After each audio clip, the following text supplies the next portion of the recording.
다이어트를 결심한 지 벌써 몇 번째인 짓일 수도 없어지는 한 여성이 있었다. 그녀의 이름은 수진이었고 매년 다이어트 계획을 세우지만 매번 작심삼일의 벽에 부딪히곤 했다. 이번에는 달랐다. 그녀는 인터넷 서치를 통해 가장 효과적인 운동법을 찾아내기로 결심했다. 그리고 마침내 다이어트에 효과적인 운동법 베스트 5라는 기사를 발견하게 된다. 첫 번째로 최고의 운동법으로 꼽힌 것은 고강도 인터벌 트레이닝이었다. 짧은 시간 동안 매우 강도 높은 운동을 빠르게 반복하는 히이트의 매력은 극대화된 칼로리 소모였다. 수지는 이를 위해 여러 유튜브 영상을 참고하며 집에서 쉽게 따라할 수 있는 20분짜리 히이트 프로그램을 만들었다. 그녀는 매일 아침 이 운동으로 시작하며 시간 대비 가장 뿌듯한 성취감을 얻게 되었다. 특히 시간이 부족한 현대인에게 히이트는 시간 절약과 효율성을 동시에 가져다주는 최고의 선택이었다. 두 번째로 추천된 운동법은 웨이트 트레이닝이었다. 수지는 그동안 다이어트를 하면 무조건 유산소 운동만 하면 된다고 생각했었지만 웨이트 트레이닝은 근육량 증가를 통해 기초 대사량을 높여준다는 사실을 알게 되었다. 그녀는 동네 헬스장에 가입하여 초보자용 훈련 프로그램을 따르며 몸의 변화를 느낄 수 있었다. 서서히 탄탄해지는 근육은 수진에게 큰 자신감을 주었다. 세 번째로 그녀가 선택한 운동법은 필라테스였다. 필라테스는 단순한 다이어트 목적뿐만 아니라 건강적인 부분에도 많은 도움을 준다. 그녀는 매주 2회씩 필라테스 수업에 참여하며 특정 부위의 근력을 키우고 유연성을 개선했다. 필라테스는 특히 복부와 코어 근육을 강화할 수 있다는 점에서 수진에게 큰 매력을 주었다. 네 번째는 요가였다. 정신적인 스트레스 해소와 신체의 조화를 찾는데 도움을 주는 요가는 수진의 일상 속에서 매우 중요한 역할을 하게 되었다. 그녀는 하루 일과의 마지막을 요가로 마무리하며 정신적인 평온함을 찾았다. 요가의 다양한 자세는 몸의 균형을 잡아주고 유연성을 한층 높여주었다. 마지막 다섯 번째 운동법으로는 수영이 있었다.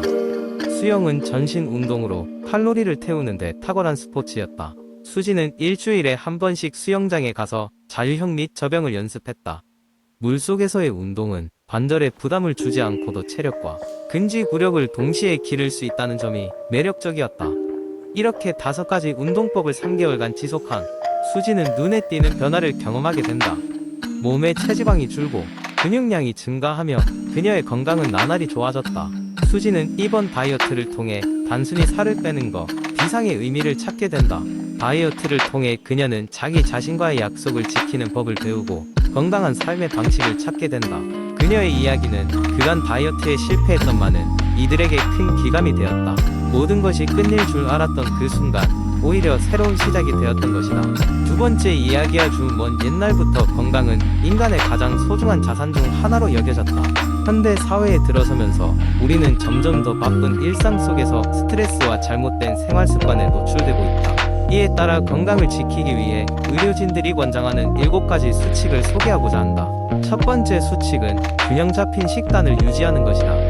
이는 듣기에는 간단해 보이지만 실제로는 많은 사람들이 어려움을 겪는 부분이다. 식단은 다채로운 과일과 채소, 다양한 곡류 및 단백질이 풍부한 식품을 포함해야 한다. 고기보다는 생선을, 정제 곡물보다는 통곡물을 선택하고 설탕과 소금의 섭취를 줄이는 것이 중요하다. 이런 식습관은 몸의 면역 체계를 강화하고 질병 예방에 큰 도움을 준다.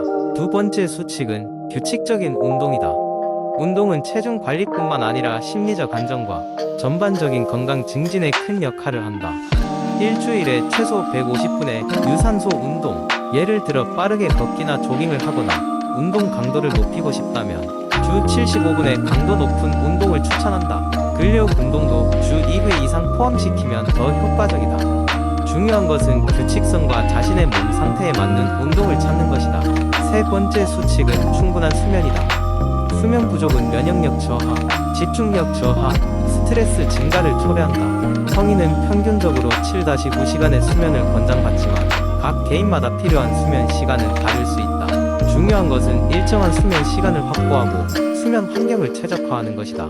예를 들어 잠자기 전 전자기기 사용을 피하고 조명을 어둡게 하여 수면 호르몬인 멜라토닌 분비를 돕는 것이다.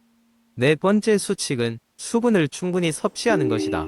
물은 우리 몸의 70%를 차지하며 체온 조절, 영양소 전달, 노폐물 배출 등 여러 기능을 담당한다. 하루 8잔, 즉 약 2리터의 물을 마시는 것이 이상적이다. 물론 개인의 체질과 활동량에 따라 필요한 물의 양은 다를 수 있다. 체내 수분 상태를 유지하기 위해서라도 갈증을 느끼기 전에 꾸준히 물을 마시는 것이 좋다. 5번째 수칙은 금연과 절주이다. 흡연은 폐암, 심장병, 뇌졸중 등 여러 치명적인 질병의 주범이다. 금연은 이러한 질병의 위험을 상당히 줄일 수 있으며 실제로 수많은 연구들이 이를 뒷받침하고 있다. 또한 음주는 소량일지라도 간 건강에 영향을 미칠 수 있으며 마음은 심각한 건강 문제를 불러올 수 있다. 술의 유혹을 줄이는 것이 건강한 삶을 위한 길이다. 6번째 수칙은 스트레스 관리이다. 현대 사회에서 스트레스는 피할 수 없는 요소로 이를 효과적으로 관리하는 것이 중요하다. 꾸준한 운동, 명상, 취미 활동 등을 통해 스트레스를 해소하는 것이 좋고 친구나 가족과의 소통도 큰 도움이 될 수 있다. 필요한 경우 전문가의 도움을 받는 것도 방법이다. 스트레스를 제때 해소하지 않으면 이는 몸과 마음에 더 큰 영향을 미칠 수 있다. 마지막 7번째 수칙은 정기건강검진이다. 질병은 조기에 발견할수록 치료가 용이하다. 따라서 주기적으로 병원을 방문하여 자신의 건강 상태를 점검하는 것이 중요하다. 특히 가족력에 따라 고위험 질병에 대한 검진을 놓치지 말아야 한다. 건강검진은 예방의 첫걸음이며 이를 통해 큰 질병을 미리 막을 수 있다. 결국 이런 건강 수칙들은 단순한 권장 사항이 아닌 일상을 건강하게 살아가기 위한 필수 조건이다. 이러한 수칙들을 실천하면서 우리는 희망과 활기가 넘치는 삶을 이어갈 수 있을 것이다. 건강한 신체에 건강한 마음이 깃든다는 옛말을 되새기며 오늘부터 작은 것부터 실천해보자. 3번째 이야기, 인터넷의 발달로 우리는 건강에 좋은 식품들에 대한 다양한 정보에 손쉽게 접근할 수 있게 되었다. 특히 최근 몇 년간 슈퍼푸드라는 이름으로 불리는 식품들이 대중의 각광을 받기 시작했다. 예전에는 잘 알지 못했던 치아씨드, 키노아, 아사이베리 등은 이제 건강한 삶을 추구하는 사람들에게 필수 요소처럼 여겨지고 있다. 하지만 슈퍼푸드라는 이름이 붙은 음식들이 정말로 그렇게 큰 효능을 가지고 있는지에 대한 의문은 아직도 많은 사람들의 머릿속에 남아있다. 예를 들어보자. 몇 년 전 어느 블로거가 자신의 블로그에 아사이베리의 놀라운 효능에 대해 상세히 설명한 글을 올렸다. 그 글을 읽은 사람들은 떡대를 호가하는 비용을 지불하고 아사이베리 제품을 찾기 시작했다. 이 열풍은 오래가지 않았다. 시간이 지나면서 대체로 많은 전문가들에 의해 아사이베리가 별다른 특효를 발휘하지 않는다는 것이 밝혀졌기 때문이다. 사실 슈퍼푸드라는 용어 자체도 상업적으로 만들어진 측면이 있다. 마케팅 담당자들은 특정 성분에 대한 과장된 효과를 내세워 소비자들의 관심을 끌고자 한다. 예를 들어 그들이 어떤 특정 식품이 암을 예방할 수 있다고 주장한다면 소비자들은 과학적으로 입증되지 않은 정보에 쉽게 현혹될 수 있다. 그리고 이런 식품들이 일정한 건강상 이점을 제공할 수는 있지만 그것들이 만병통치약은 아니다. 또한 문화적인 차이도 무시할 수 없는 부분이다. 서구에서 떠오르는 슈퍼푸드가 아시아에서는 다르게 여겨지기도 한다. 예를 들어 한국에서는 전통적으로 김치나 된장과 같은 음식들이 건강에 좋다고 여긴다. 이러한 전통적인 음식들이 현대의 슈퍼푸드로 재조명받는 경우도 있다. 예를 들어 김치에 유산균이 장 건강에 도움을 주고 된장에 들어있는 페놀 화합물이 항산화 효과가 있다고 알려지면서 전 세계적으로 인기를 끄는 경우가 그러하다. 그렇다면 우리는 어떤 자세를 가져야 할까? 먼저 슈퍼푸드에 대한 정보를 확인할 때는 꼭 여러 출처를 통해 정보를 교차 검증하는 것이 중요하다. 신뢰할 수 있는 과학적 연구나 검증된 전문가들의 의견을 참고하는 것이 필요하다. 그리고 특정 식품만을 과도하게 섭취하기보다는 다양한 음식을 균형 있게 섭취하는 것이 더욱 건강한 방법임을 잊지 말아야 한다. 결국 가장 중요한 것은 우리의 건강은 하나의 식품으로 결정되는 것이 아니라 식습관 전체와 생활 방식에 달려 있다는 점이다. 슈퍼푸드 자체가 문제가 되는 것이 아니라 그것을 지나치게 신봉하거나 무비판적으로 수용하는 태도에 대해 경계할 필요가 있다. 그러니 다음번 슈퍼푸드에 대한 정보를 접할 때는 조금 더 객관적이고 비판적인 시각을 가져보는 것이 어떨까? 4번째 이야기. 우리는 일상 속에서 크고 작은 스트레스를 피할 수 없습니다. 하지만 그런 스트레스가 쌓이다 보면 우리의 정신과 신체 건강에도 큰 부담을 줄 수 있습니다. 그래서 저는 자신만의 방법으로 스트레스를 해소하는 법을 발견하게 되었고, 이를 통해 더 나은 일상을 살게 되었습니다. 하루 일과는 아침부터 시작됩니다.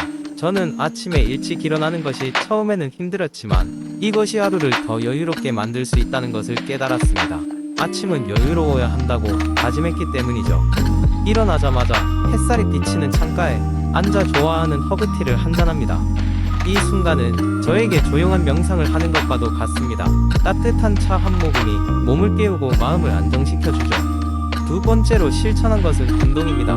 저는 매일 가벼운 조깅이나 집에서 할 수 있는 요가를 합니다.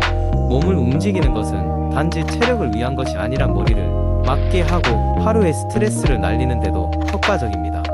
특히나 요가는 호흡과 명상이 함께하여 바로 지금에 집중할 수 있게 도와줍니다. 처음엔 어색했던 동작들도 이제는 제 하루의 필수 코스가 되었답니다. 일과 중에는 작지만 중요한 규칙이 있습니다. 50분 일하고 10분 쉬기 라는 규칙을 따릅니다. 이 시간은 잠시 책상에서 벗어나 창밖을 바라보거나 스트레칭을 하는 시간입니다. 눈에 대한 피로도 풀리고 갑작스러운 아이디어가 떠오르기도 하는 등 아주 소중한 시간이 되죠. 또한 퇴근 후에는 좋아하는 취미 활동에 몰두합니다. 저는 그림 그리기를 좋아해서 틈날 때마다 스케치북을 꺼내 드로잉을 합니다. 이 시간은 오롯이 저만의 세계로 빠져드는 순간입니다. 그림을 그리는 동안에는 복잡한 생각들이 사라지고 색깔과 선에 집중하게 되죠. 그리고 완성된 작품을 보며 성취감을 느끼기도 합니다. 주말엔 친구나 가족과의 시간을 절대 놓치지 않습니다. 일주일 동안 쌓인 스트레스를 털어버리는 대회는 역시 사람만한 치유제가 없습니다. 한 주의 이야기를 나누며 웃고 떠들다 보면 어느새 스트레스는 다 사라진 느낌이니까요. 가끔은 자연 속으로 여행을 떠나기도 합니다. 바다나 산에서 보내는 짧은 시간들이지만 자연이 주는 선물 같은 기분을 얻고 오곤 합니다. 마지막으로 잠자리에 들기 전 하루를 정리하는 시간을 가집니다. 오늘 있었던 좋은 일들을 생각하며 감사하는 마음을 갖습니다. 때로는 그날의 일들을 일기에 적으며 스스로를 돌아보기도 합니다. 그리고 내일을 위한 긍정적인 다짐을 하며 하루를 마무리합니다. 이러한 일상 속 작은 실천들이 모여 저는 조금씩 스트레스에서 자유로워질 수 있었던 것 같습니다. 물론 완전히 스트레스를 없애는 것은 불가능하지만 이렇게 나만의 스트레스 해소법을 꾸준히 실천하면서 더 행복한 삶을 살게 되었답니다.